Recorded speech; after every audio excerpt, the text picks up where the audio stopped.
আজকের ক্লাসে আমরা স্মল এবং লিটলের ব্যবহার জানব।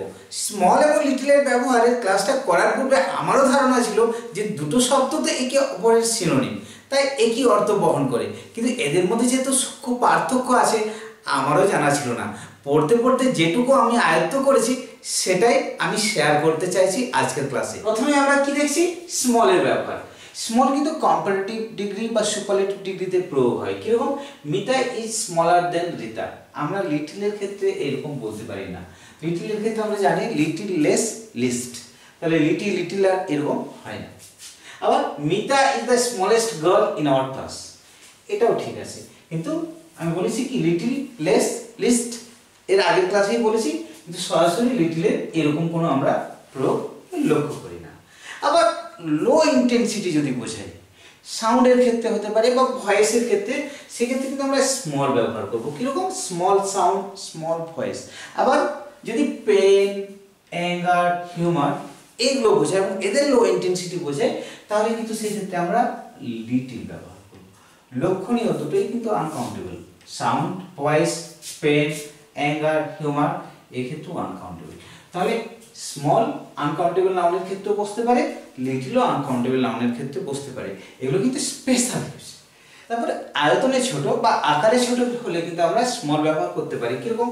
Small chair, table, box, desk এরকম আমরা লিখতে পারি।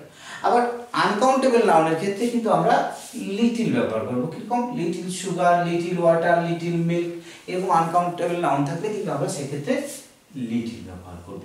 এবং এই ধরনের ব্যাপারগুলো যেখানে table, chair, box, desk, bench থাকবে সেক্ষেত্রে ছোট বোঝাতে আমরা স্মল ব্যবহার করব। আবার স্মল যখন দিয়ে কোনো শব্দ গঠন করা হবে এবং ছোট বোঝাবে, সেক্ষেত্রে সাধারণত আবেগের বহিঃপ্রকাশ ঘটে না বা আবেগের ব্যাপার থাকে না। কিরকম? He lives in a small house, সে একটা ছোট্ট বাড়িতে থাকে, এটা ফ্যাক্ট। ওকে। আবার এর মধ্যে যখন কোনো ইমোশন জড়িত থাকে তখন কি বলা হয়? হি lives in a little house, he lives in a little house. এখানে কিন্তু লিটল ব্যবহার হওয়ার সাথে সাথে একটা ইমোশনের ব্যাপার থাকে। তাহলে যদি আমরা স্মল হাউস বলি সেটা স্বাভাবিকভাবেই ছোট বাড়ি, লিটল হাউস মানে ডেফিনেটলি ছোট বাড়ি, কিন্তু এর মধ্যে কোথাও না কোথাও একটা আবেগ জড়িত আছে।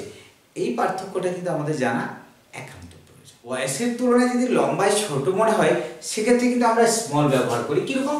স্মল ম্যান, লোকটা অরিজিনালি বেটে, অর্থাৎ বয়সের তুলনায় সে ছোট আয়তনে বা আকারে। স্মল ম্যান হতে পারে, স্মল বয় হতে পারে, স্মল গার্ল হতে পারে। কিন্তু যদি আমরা বলি লিটল ম্যান, তখন বেচারা। লিটল ম্যান যখন আমরা বলে দেবো এটা বেচারা, এক্ষেত্রে একটা ইমোশনের ব্যাপার থাকছে। কিন্তু যখন স্মল ম্যান বলছি সেক্ষেত্রে কিন্তু ইমোশনের ব্যাপার থাকছে না, সে সত্যি সত্যি তার বয়সের তুলনায় ছোট। আবার দেখছি টু যখন প্রয়োগ করব সেক্ষেত্রে কিন্তু স্মলের প্রয়োগ। কিরকম? The boy is too small to run, ছেলেটা এতটাই ছোট যে সে দৌড়াতে পারবে না। তাহলে টু থাকলে তারপরে কিন্তু লিটল ব্যবহার করব না, আমরা স্মল ব্যবহার করব। আবার যদি বলি I have a cute little kitten, এই যে কিউট শব্দটা আছে এবং এই শব্দটা থাকার জন্য একটা ইমোশনের ব্যাপার চলে আসছে, তাই এক্ষেত্রে লিটলের প্রয়োগ হচ্ছে। এক্ষেত্রে কি দেখছি? The box was very small, very এই অ্যাডভার্বটা থাকার জন্য কিন্তু আমরা স্মলের প্রয়োগ করছি। আবার এক্ষেত্রে কি দেখছি? There are few small mistakes in your paragraph. কোনো একটা প্যারাগ্রাফ কোনো স্টুডেন্ট আমার কাছে লিখে এনেছে, তাকে আমি দেখে কি বলছি যে তোমার প্যারাগ্রাফে কিছু স্মল মিস্টেকস আছে। এই যে ফিউ এই শব্দটা থাকার জন্য কিন্তু স্মল বসছে। তাহলে আমরা কি দেখছি? টু, ভেরি এবং ফিউ থাকলে তারপরে কিন্তু আমরা স্মল ব্যবহার করব, লিটল ব্যবহার করব না। আবার এক্ষেত্রে কি দেখছি? I have bought a nice little dog for you, আবার নাইস আছে এবং ইমোশনের ব্যাপার আছে, তাই এক্ষেত্রে লিটল প্রয়োগ হয়েছে, স্মল প্রয়োগ হবে না। এক্ষেত্রে কি দেখছি? He has a sweet little dog, এক্ষেত্রেও ইমোশনের ব্যাপার আছে এবং একটা সুইট শব্দের প্রয়োগ পাচ্ছি। তাহলে এই সুইটটা থাকার জন্য এটা ইমোশন ইন্ডিকেট করছে, এই জন্যই এক্ষেত্রে আমরা লিটল প্রয়োগ করলাম। তাহলে আমরা কিউট, নাইস, সুইট, তাছাড়া টাইনি, প্রেটি, পোর এই ধরনের অ্যাডজেক্টিভ যদি পাই, তারপরে কিন্তু যদি আমাদের স্মল ব্যবহার করতে বলে বা লিটল ব্যবহার করতে বলে, তাহলে আমরা ডেফিনেটলি লিটল ব্যবহার করব, স্মল ব্যবহার করব না। আবার এক্ষেত্রে কি দেখছি, I have a small amount of money. A small amount of money partitive phrase.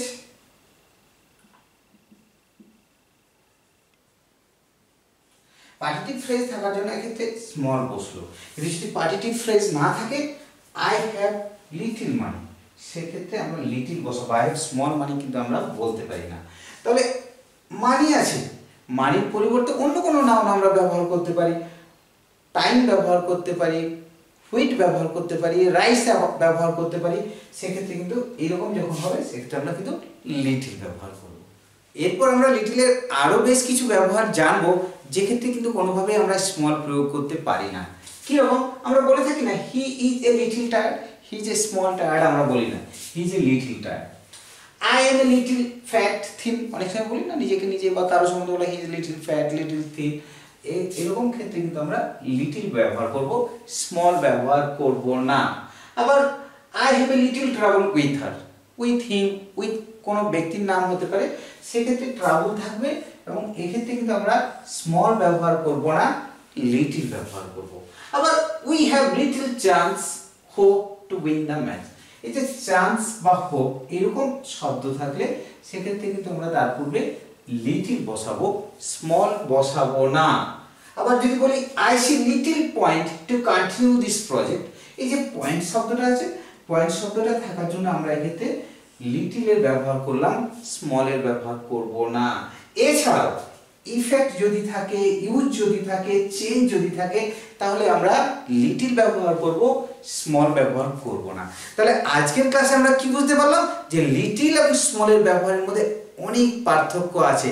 এই পার্থক্যগুলো না জানতে পারলে আমরা সুন্দর বাক্য কখনোই গঠন করতে পারবো না, এবং বিভিন্ন প্রতিযোগিতামূলক পরীক্ষায় যে ধরনের এররগুলো থাকে, এই বিষয়গুলো গভীরে না ঢুকলে সেই এররগুলো আমরা কখনোই সমাধান করতে পারবো না। আমার এই ক্লাসটা ভালো লাগলে অবশ্যই লাইক, কমেন্ট এবং সাবস্ক্রাইব করুন। আর যদি মনে হয় এই ক্লাস আপনার কোনো প্রিয়জনের কাজে লাগতে পারে, তাহলে প্লিজ তাদের দেখার সুযোগ করে দিন শেয়ার করে। থ্যাংক ইউ, ভালো থাকবেন, সুস্থ থাকবেন।